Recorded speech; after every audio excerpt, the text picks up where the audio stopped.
দেবদূত ঘোষই হচ্ছে যোগ্যতম প্রার্থী।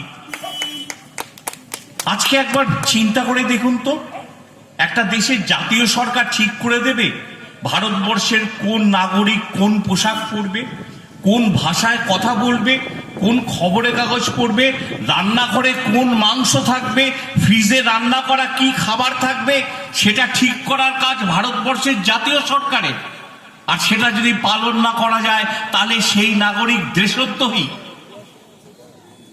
এটা চলবে না, চলছে না বলি আজকে নরেন্দ্র মোদীর মতো একজন প্রধানমন্ত্রীকে পশ্চিম বাংলার বুকে 10 থেকে 12 বার রাজনৈতিক সভা করতে হচ্ছে।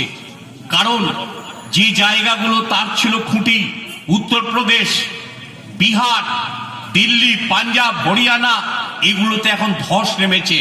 কেজরিওয়ালকে বিনা বিচারে আটক করেছিলেন, ভেবেছিলেন আপ